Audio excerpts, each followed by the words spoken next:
আসসালামু আলাইকুম। শাপলা kitchen and ব্লগে নতুন একটি রেসিপি নিয়ে চলে এসেছি। আশা করছি বরাবরের মতো এবারও আপনাদের ভালো লাগবে।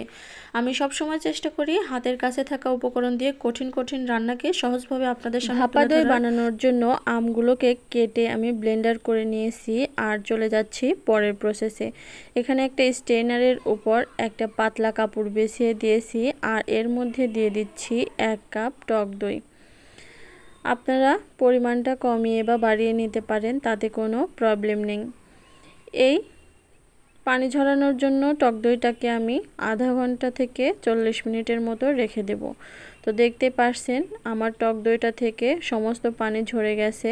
আমি এখন পানিটা থেকে টক দইটা এভাবে একটু চাপ দিয়ে যতটুকু পানি অবশিষ্ট আছে বের করে দিচ্ছি। তো দেখতেই পাচ্ছেন সবটুকু পানি আমার বের হয়ে গেছে। আমি টক দইটা নিয়ে নিয়েছি আর এর মধ্যে দিয়ে দিচ্ছি হাফ কাপ কনডেন্স মিল্ক আর দিয়ে দিচ্ছি হাফ কাপ আমের পাল্প।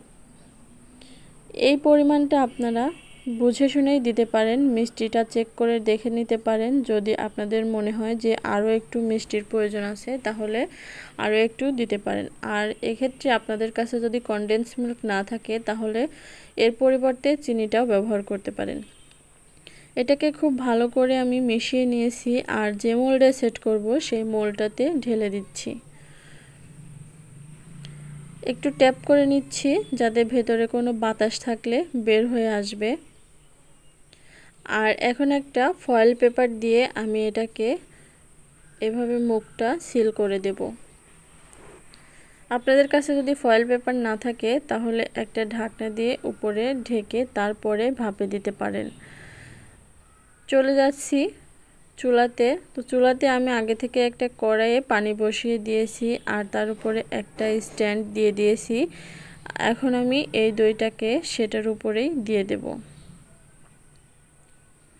এই যে দেখুন এভাবে আমি একটা স্ট্যান্ড বসিয়ে দিয়েছি আর এটাকে কড়াইয়ের উপরে দিয়ে আর একটা ঢাকনা দিয়ে ঢেকে দিয়ে রেখে দেব আমি আধা ঘন্টা থেকে 40 মিনিট পর্যন্ত।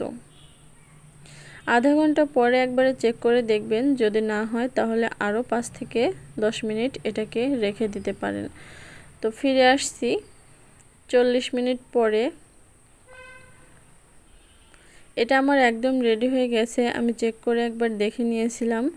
তো এই যে দেখুন এটা একবারে ঠান্ডা হয়ে গেছে আর এটাকে এই অবস্থায় আমি নর্মাল ফ্রিজে রেখে দিয়েছিলাম 2 ঘন্টার জন্য।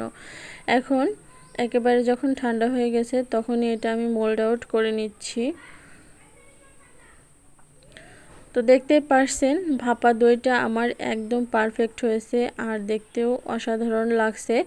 এখন আমি কিছু কুচি কুচি করে আম কেটে রেখেছিলাম সেটাই উপর থেকে দিয়ে দিচ্ছি একটু সৌন্দর্যের জন্য। এটা একেবারে অপশনাল, আপনারা চাইলে এমনিতেও খেতে পারেন। তো দেখতেই পেলেন ভাপা দই কত সহজে বাড়িতেই তৈরি করে নেওয়া যায়, বাহির থেকে আর কিনে খেতে হয় না। আমার রেসিপি ফলো করে আপনারা বাসায় একদিন অবশ্যই ট্রাই করবেন। আর যদি ভালো লাগে অবশ্যই লাইক, কমেন্ট এবং বেশি বেশি করে শেয়ার করে দেবেন। আর আমার আজকের এই রেসিপি ভালো লাগলে চ্যানেলটাকে সাবস্ক্রাইব করে পাশে থাকা বেল বাটনটা অন করে দেবেন। পরবর্তী ভিডিও আপলোড করলে তাহলে নোটিফিকেশন আপনাদের কাছে খুব তাড়াতাড়ি পৌঁছে যাবে।